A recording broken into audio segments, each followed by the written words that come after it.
Are you weary from constantly striving, juggling endless responsibilities, and living at a pace that leaves you burned out and exhausted? I've been there, so you are not alone. In today's episode of Your Hope-Filled Perspective, I'm joined by Portia Preston, a public health expert, two-time TEDx speaker, and author of the book Hustle, Flow, or Let It Go. Her compassionate, shame-free approach to wellness helps us recognize the hidden costs of hustle culture, embrace flexibility, and release what no longer serves us so we can live with the greater balance, peace, and joy.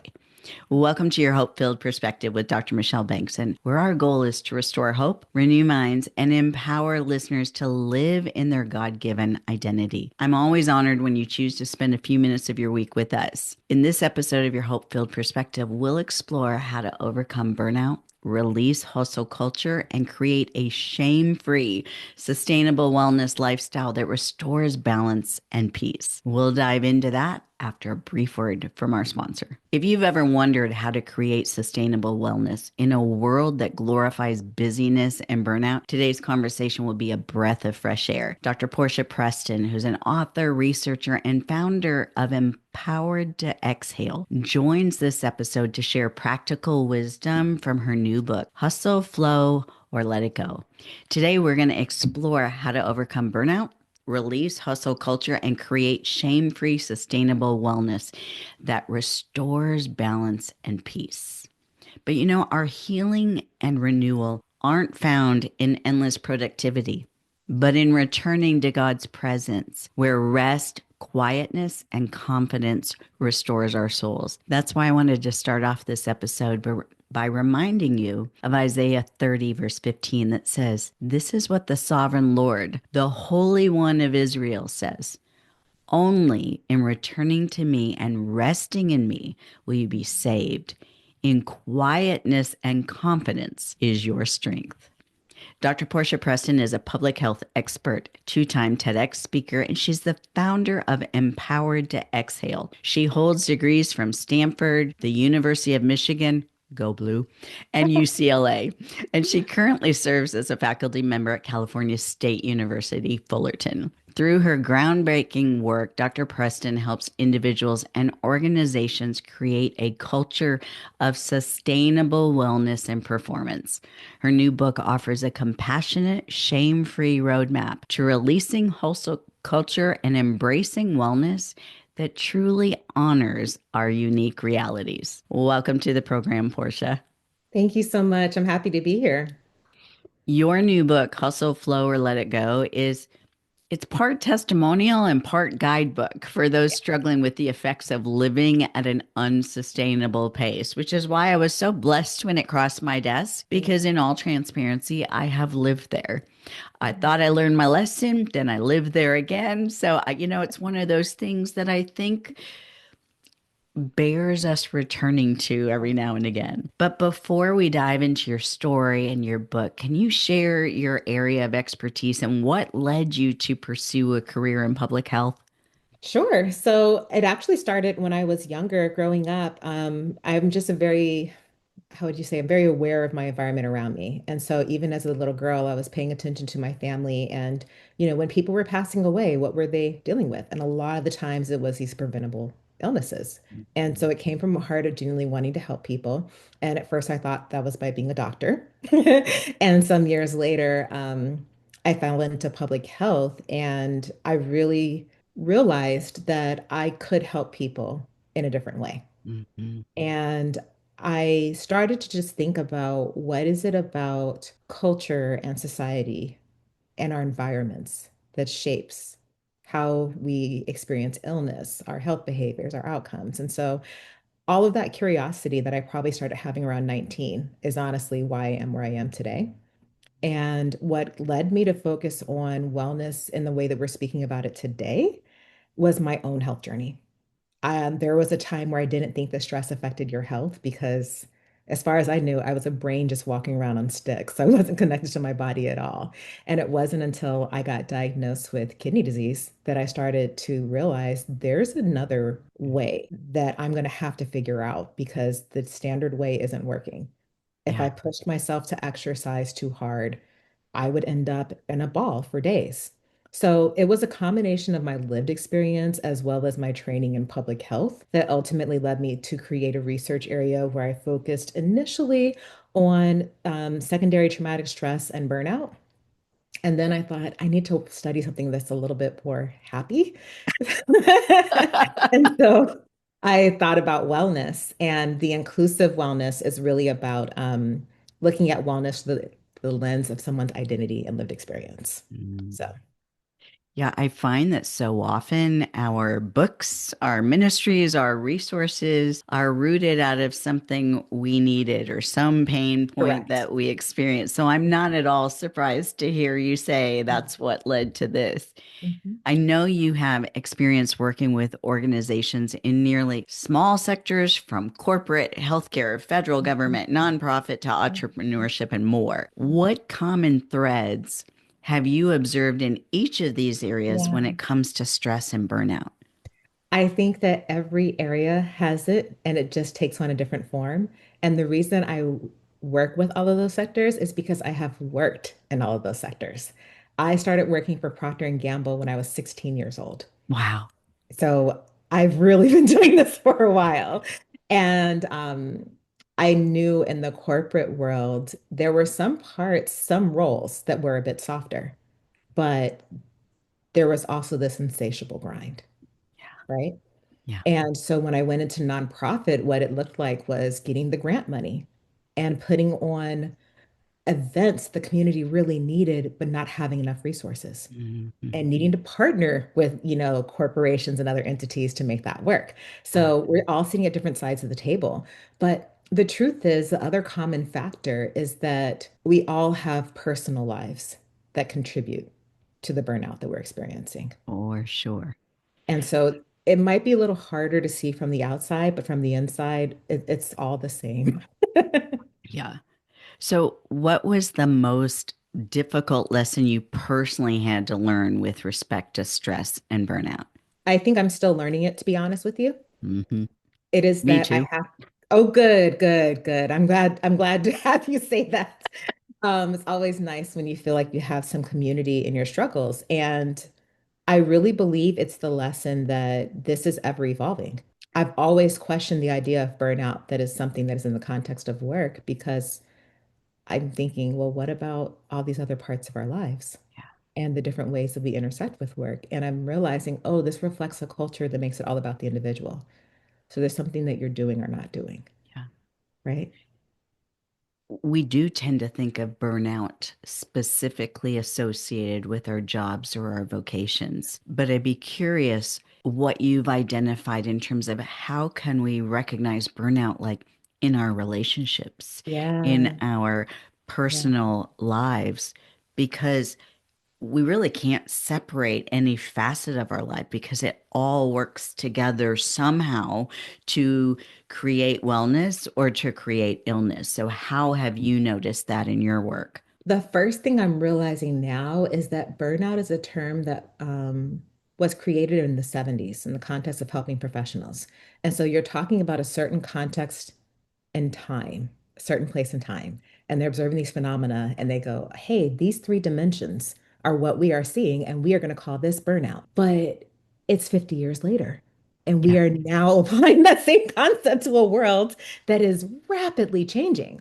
And so I've come across some literature that really questions what are the foundations of this? And is it time for us to look at this in a different way? And it's very awkward to say, yes, please crumble my research like a house of cards. I would love to start over. But I truly, genuinely am committed to helping people describe for themselves. You be the author of that. What does burnout look like for you in your relationship? For some people, it's this feeling of, I have to make sure that everyone else is happy at all times because that is safety for me, yeah, right? yep, Oh, that's not going to be in the criteria right, because no right. one's telling you to do that. But if you look at trauma literature, oh, it makes a lot of sense. But there's also being in a relationship where, it's at its end and you're both just really trying to hang on and, that can wear at you as well. Or perhaps someone has a health issue or a financial issue. And it's like, I think it's more accurately described as a blender. And you get to tell me like what's in your smoothie today. So I don't want to discredit that work absolutely does contribute to the phenomena that we're experiencing. I just want us to do exactly what you said, which is invite this integration of all Mhm. aspects of our lives. And if I'm managing a chronic illness and navigating medication changes and appointments. And you asked a question, how do I know when I'm getting to that point, right? This Yeah. chronic stress. It's when I lose connection with myself. That's really the best way I know. Where am I in relation to myself and the things that I value most? If I am being irritable in my relationships, something's off because these are people that I love. Right. I wish that I couldn't identify with that. And if you had asked me, if you'd asked me a decade ago about my experience with burnout, I would have pointed directly to my career and Yeah, always feeling like it was on me to provide because who else would do it? yeah. But it's only been in recent years when I've found that, oh, but burnout extends to all Correct. facets of Correct. my So we're life. not saying it's not that. We're Right. saying that and. Yes. Because what if someone is searching for a job and they're putting in thousands of applications? Are you telling me that they can't get burned out because they don't have a role yet? So it's kind of absurd when you really, but you have to be in a space where you allow yourself to think about taking a term off your shelf and saying, what does wellness mean for me? Yeah. Is it all of these things that I keep working so hard to get because I believe that if I just meet that ideal, I will be okay? Or is wellness being able to meet myself right here and be with myself and meet my needs? And that's the road that I had to travel. Interpersonally, I have found some keys that will let me know you're starting to head down that way. And relationally, it for me, it can look like not having as much compassion as I usually have, Exactly.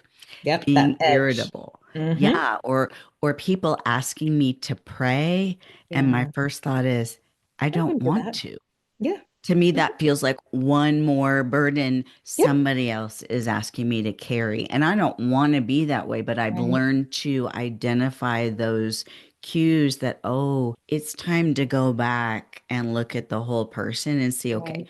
what is contributing to this so that I don't end up Right. in a worse situation. And it has taken its toll on my health Right. as it has done for you. Right. So I don't want to give it the opportunity to do that in Right. the future. Well, I will tell you the answer for me, and I don't think that you're going to like it, and I don't think your listeners are going to like it. Surrender isn't about what you can do. Right. You are irritable because you're actually trying really hard. We're not irritable for kicks. We're not doing it for fun. We're doing it because everything that we're trying isn't working and we can't do one more thing. And so we have this idea of, oh, I just need to go to God and I just need to give it to God. And I like to think of it more so as being on the boat in the rocky waters. You're not going to go outside and calm that boat down. You're not going to calm the waters down. All you can do sometimes is sit there in the valley, maybe underneath the valley, and know that God is with you. And that is what I think is important for me to honor from a spiritual perspective. Mhm. The times that I feel the least spiritual, I am actually deeply connected to God. Mm. And if I can take my effort and my perfection out of it, there actually is nothing for me to do because God isn't looking at this situation in the same way that I am. He might be saying, yeah, let it burn. We're doing something here. And so true because really, God doesn't need us to Mm-mm. do anything There you for go. him. There you go. The In Mary fact, Martha conundrum. that's right. And he would rather we Mhm. sit in There his you go. presence. Mhm. Yeah. That takes a lot of trust, though, right? See, I Oh, told it you you weren't sure going to does. like it. That's right. I knew you were going to say that. I've read the book, so I knew where you were Well, going. but here's what I want to offer. I want to offer to you that my brain says it too. My brain is trapped in my thoughts and it is exhausting. If I don't allow that to be, the resistance is just going to get 10 times harder. So I think that the thing for us is that no one else can see that except for us. And so we spend a lot of time shaming ourselves for it and saying, oh, just push through. That scripture that you gave was perfect because what is God calling us to do in that moment? Rest in his presence. Yes. Friends, we're going to take a short break for a brief word from our sponsor, but I want you to stick with us to hear Portia share more about how to overcome burnout, release this hustle culture, and create a shame free, sustainable lifestyle that restores your balance and peace. We'll be right back. Portia, how can our to do list cause us to lose sight of who we are? I actually love the way that you asked that because I heard the answer as you said it. Mm. The to-do list narrows our perspective. Tell me more about that. It's asking us to show up as the person who does these things. And so immediately we are taken out of connection with our reality Mm. and our capacity. We've been conditioned to say, well, that's the way that it should be. So if what I have today doesn't measure up to that, then I'm the problem. Yeah. And I'm not saying that to say that the list is bad. I think, though, that we try to be mini weather forecasters and we say, well, today's going to be 74 with the chance of, cloudy rain. And so I'm going to, put this on and then we go outside and it's 86 degrees and our lives fall apart. And I think that we're called to surrender. And so maybe what we have is an idea list or, oh, yeah, that list. Yeah. And then we give it to God to let us know what actually is going to happen. I will tell you that today it has been a really tough week for me. And if you had looked at my to-do list today, the only thing it had on it was this podcast. And I'm thinking, man, I know I've been through it because I am the queen of having a 20-step to-do list with a 200-page appendix. Mhm. But I am at that point where it's like, if this is the thing that you can do today, not that would be enough. That would be a miracle. Yeah. So I think the to-do list, I would welcome us to treat it as neutral. It just is. If you're great when you finish it, that means you're bad when you don't. Exactly. Exactly. And then that works through our thoughts to embed this message that your identity, your worth, your Mhm. value is based on your productivity. Because you live in an individualist culture, which is programmed to produce that. Yes. For me, I've actually really needed community. I've needed to body double with people and I've needed to accept I don't know how this is going to get done. I think, oh, these things are not going to get done. But God is like, yeah, I'm just not going to tell you every detail. And I think He's holding back from me. But guess what? If I knew all of the details, I would probably run away.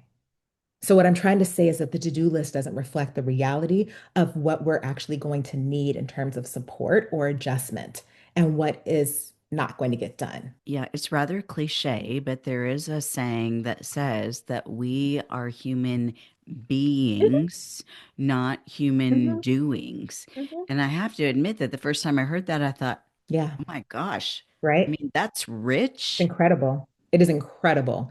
And, I think it's really important for me to maintain a very neutral tone when it comes to narratives that we're questioning, because Mhm. it's very easy to trigger resistance and shame when Yeah. you upend people's entire world Yeah. in a podcast. And so, what I invite us to sit with is this idea of yes, there are times where doing is really important, right? If the person who works for the electricity company doesn't do, I can't see. But it doesn't mean that doing is your identity. And I think that's the difference. So maybe if we can think of being as the anchor that we return to, and Yes. maybe it is the portal that carries us into the doing. We don't do so that we can be. We're here to be. And then we do, but not all the time. And it's not who we are. The thing that has helped me the most is recognizing that our Lord and Savior Jesus Mhm, had 3 years mhm, to complete his earthly ministry, mhm. whatever it was that his Mhm, father had mhm, for him mhm, to do, mhm, which was great work, greater work than anything I will ever do. mhm.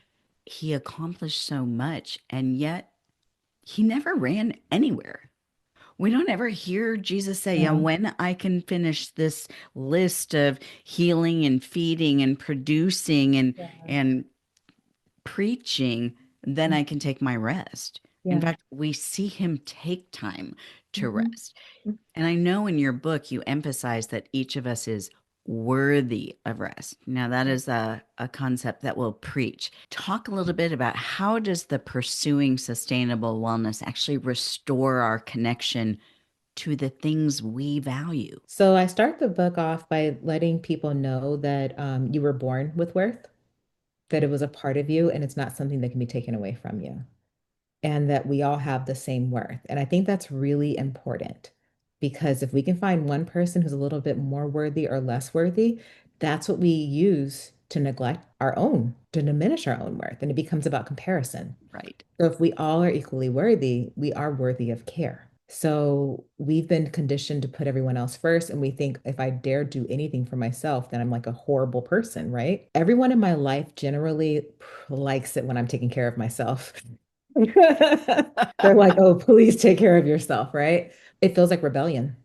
Mm, And I'm going to pause just to ask if my answer is responsive and if I'm on the right track for you. yeah, but I would like you to elaborate on that taking care of yourself feels like rebellion. That's Sure. phrased in a way that I don't think we've ever heard before, but Yeah. it's key. Sure. Well, especially as women, you mentioned how you had to have everything together 10 years ago and you just had, what I realized as a Black woman is that I will get celebrated for the things that I achieve. I Mm. will never be celebrated for resting. And so the rebellion is to give to yourself what the world will not. And it's not because people are terrible, it's because society does a lot of the work when it comes to shaping how we see each other in the world. Will you just mention for our listeners, because I know that you've worked on this aspect and you've told us that your family appreciates it when you take care of yourself, but what does that practically look like for you? Sure, I will walk you through it right now. Like I said, it's been a very hard week, and my brain is actually struggling to know how to execute tasks. And I know that doesn't seem possible right now because I'm appearing as this author who clearly got this book done. But what people don't see is the long journey to that and how much help was needed, and how many times in the process of writing this book, 4 months at a time, I could not do a thing. And when God has something for you to do, it waits for you. And a lot of other things burn away. Yeah. So in this moment, I feel bad that I have some things I care about that are delayed because I'm thinking, oh, this is me. So I can feel bad about me, right? The way that I'm helping myself is I have people, oh, I know I can go to that have similar struggles. And I literally say, okay, well, you're up at this time and you're up at that time. And I am not going to be alone until this gets done because I don't want to resort to shame. So it's always meeting myself where I am and understanding that sometimes it might take me a few days to get there. But the things that I know I can do that really help me, making sure that I get some sunshine or some light, right? Allowing myself to feel my emotions rather than suppressing them, especially the sad ones that was taught were bad to have. Accepting that I don't function the way that everybody else does. So if you had a calendar for me and you told me what I was doing every single hour, left unsupervised, I would never execute that. And so I have to be very flexible with myself and very adaptive. So my self-care is a lot of being willing to explore what things look like for my neurodivergent mind, Mm. accepting that I won't always get it right, accepting that I won't always accept it. I think that is the biggest part right now for me. So it's a lot of cognitive stuff. The exercises, it will be there.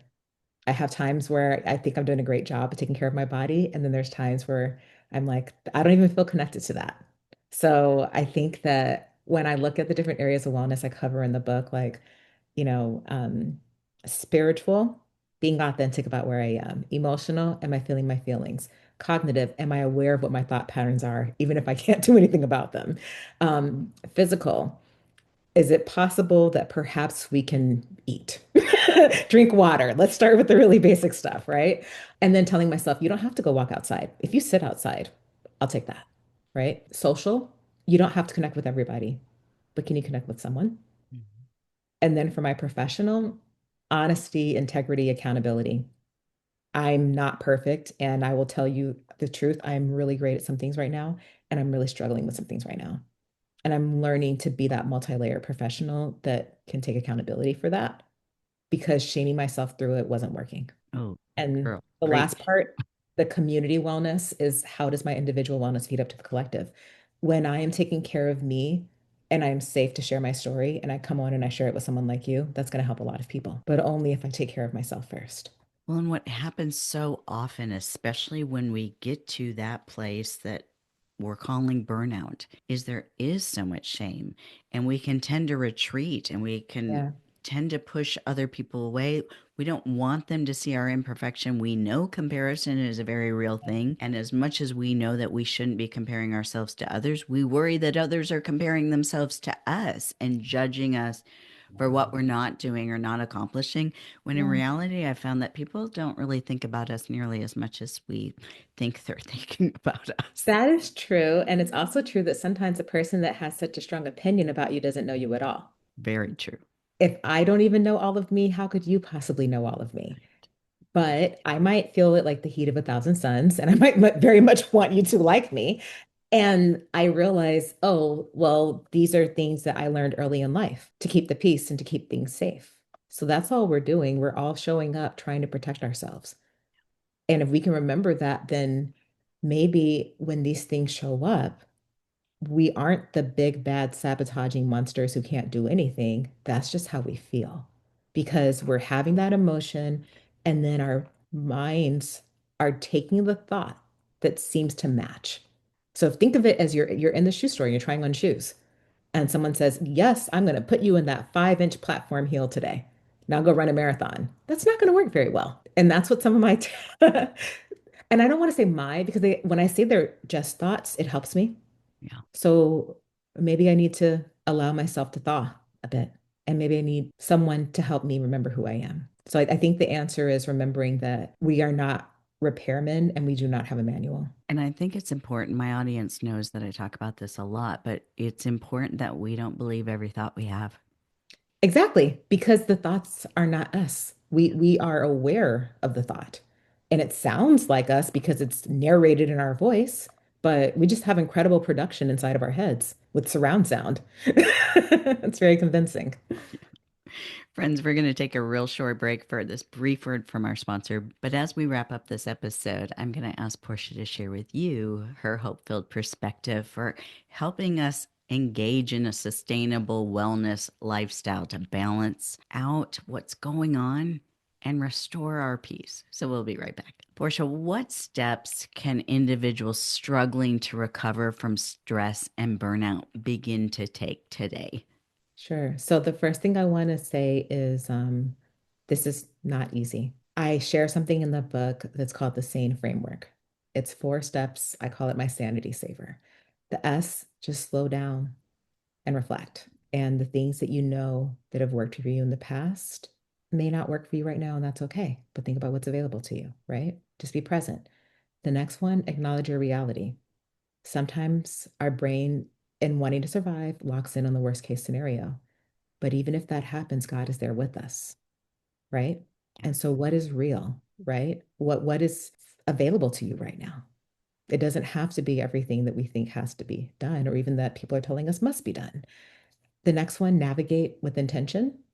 Think about your values and what matters most to you. And what are the very small first steps that you can take? And then the last part, evaluate and adapt. Remember that you're always going to have to adjust. And remember, that's what the to-do list doesn't tell us.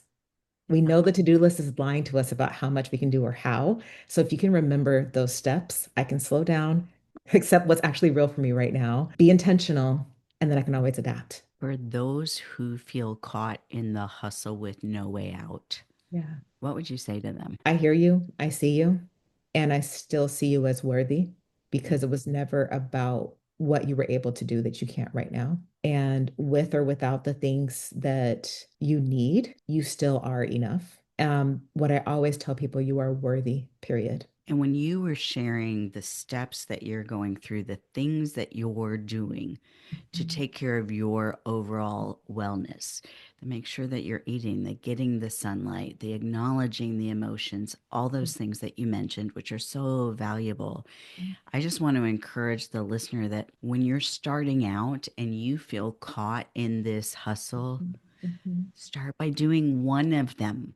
Yeah. And as you do one, Mhm. then you'll get that motivation Yeah. to then proceed with another step and incorporate another piece of wellness. The problem is when we think, okay, I'm going to change everything and I'm going to start today. Yep. And we take on this Mhm.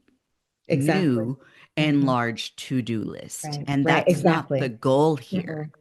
No, and I think the first thing that I would tell them to do is to not think about doing it all, just to Mm. realize how much we feel like we have to do. It is really okay for you to fall apart. I don't care who you are, right? And the first thing I did this morning was talk to somebody that I felt safe with and say, I can't do anything. And just being there and having them accept that and let that be okay. My nervous system needed to thaw out. And we can't see that in each other, and we can't always see it in ourselves. So if you feel stuck, I'm right there with you so many days, and I'm not going to push you out of it. I'm going to meet you where you are and ask you to do the same. And I hope that you find other people that can pour that into you, whether it's by listening to this podcast or connecting with a friend. Identify the things that can help thaw you when you feel frozen inside. And if you don't know someone or can't find someone Oh, who's absolutely. available in the moment, that's where I'm so reassured that scripture tells us that Mhm. God bends his ear towards us to Yes, listen to yes, whatever is on our heart. Yes, Portia and I would both say find a trusted someone that yeah, you can bounce this off of, just like she admitted doing this morning. yeah. But the reality is, sometimes in the moment, we It's can't just find us. someone who's Yeah. available. But And people that's don't when God always is. know Yeah. what to say. I'm sorry for interrupting. They don't always know what to People don't say. always know what to say, and sometimes I want to talk to my therapist. Sometimes I can't talk to my therapist, you know? I'm someone who's very honest about taking medication. I have a lot of different supports, but I think that you look at yourself in that moment, and if what you can do is just be there, know that God is right there with you. So, as we wrap up this episode, if a listener is resonating with our conversation today, what hope filled perspective do you want to leave them with?